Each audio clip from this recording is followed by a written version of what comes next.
Thank you, Mr. Chairman. Chairwoman Brown and the commissioners, thank you for being here. I'm going to switch the topic back to what the chairman was asking about before, except I think my question might be a little bit softer. I'm going to go back to net metering and going to talk about a couple decisions that you just recently made.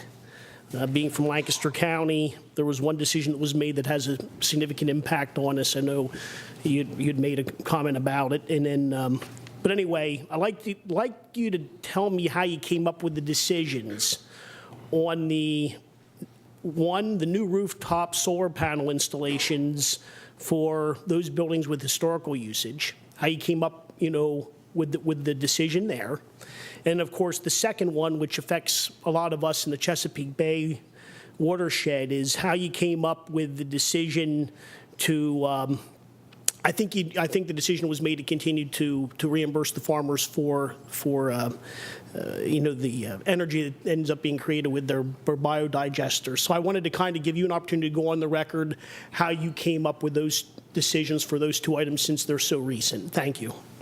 Thank you. I'm turning it over to Commissioner Powelson.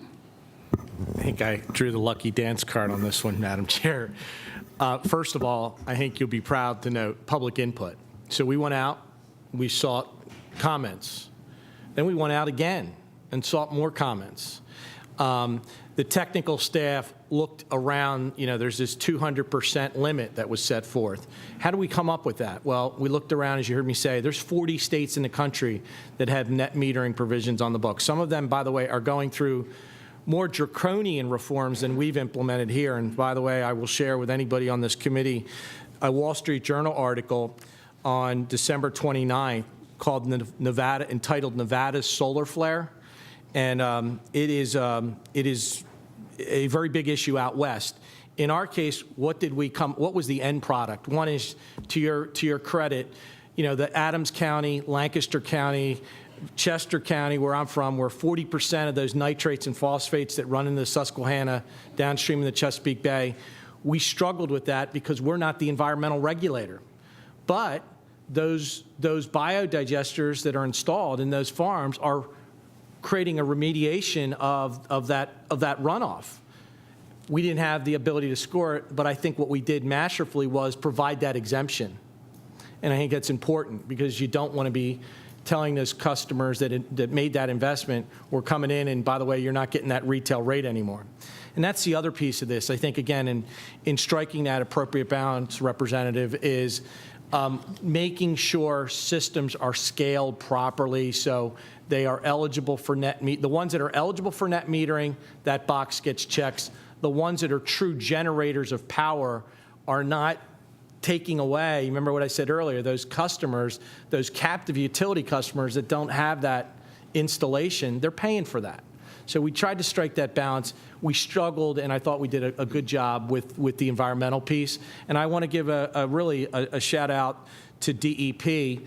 The former DEP secretary started this conversation with me. That was former Secretary Chris Abruzzo, and my current chairman and I came together very quickly on this issue, and we met with folk in the legislature. And I think, again, at the end of the day, I'm very proud of the public input that we received to craft this rulemaking. It's fair, it's balanced, it's not going to destroy the solar industry going forward, it's not going to hurt the investment made by the agricultural community and biodigesters. Representative, if I may add to Commissioner Powelson's comment, there's another piece of this that I think it's important to keep in mind that from a generator perspective, and Representative Powell talked a little bit about this earlier in terms of the displacement of coal-fired generation. When you look at the electrons that are being produced and put onto the grid, there is a universe of generators, and that biodigesters are adding new electrons into that universe. So some of those generators that historically have been providing those electrons and have been compensated for those onto the grid are being displaced. So this is and Chairman Powelson is absolutely right, this is a fairly difficult balance here. And I think we need to be careful that we don't upend this process, that the more that biodigesters and others are coming onto the system at retail rates, are having an impact, an adverse impact on what I would say are the incumbent generators, and that if enough of that happens, this issue will be taken to the federal court rather than to the state PUC in terms of crying foul that there are generators that are producing electrons that are bypassing the competitive market process. So that's another piece of the balance that we're trying to strike here. And I would just offer that there are three of us that are avid users of the Chesapeake Bay, and we get it. We truly believe in the effort to clean up the bay, but we need to strike a balance here between the economic pressures and the environmental pressures. And that's one reason I wanted to at least put you on record, because I know it's not necessarily a black and white issue. I will say, though, being from Lancaster County, I appreciate the fact that you really did look into the testimony and the feedback from the public, because I do know there were quite a few farmers. I think you heard from the legislators just how critical an issue this is, and I think we're very much aware, and we're very concerned. I personally am involved in personally outside of this, outside of my job here in the stream bank restoration water work for the Chesapeake Bay myself, involved in that. So I understand what a critical issue it is, and it's important, but I also understand that balance. So thank you. Now, I will follow up, though. Not so much, it didn't necessarily affect my district as much, but the solar panel installation on the historic, it was like, in one case, that was a case where, I want to use the term farmers in the example that we used before, they still benefit by it, but on the flip side, if you have historical property, I think you've limited them. I think, if I understand that right, that PUC decision that the new rooftop solar panel installations could be limited by a building's historical usage.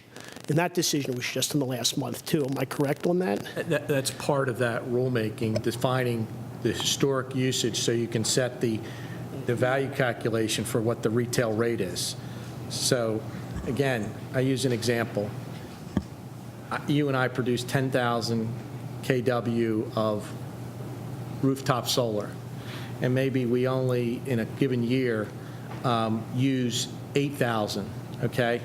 That, under the new rule with the 200% cap, you could build out that system out to 20,000 kW. You would never use it, but you're getting the net benefit between the 10 and the 20. Again, it's not going to hurt any future development, but it's going to strike an appropriate balance for that payment back to the customer. Representative, I think there might be a little confusion. I think correct me if I'm wrong, but what I think you're referring to is the age of the building. We're talking about the historical electric usage. We didn't. Okay. Yes. I'm sorry. Yep. My misinterpretation. Thank you. And thank you by for. the way, we do have that meter set issue on the gas side. Yeah, that's another issue. I'm not bring that one up. You were onto something. Another issue for another day. But I appreciate the time providing an answer, and I thank the chairman for allowing me to ask those questions. Thank you.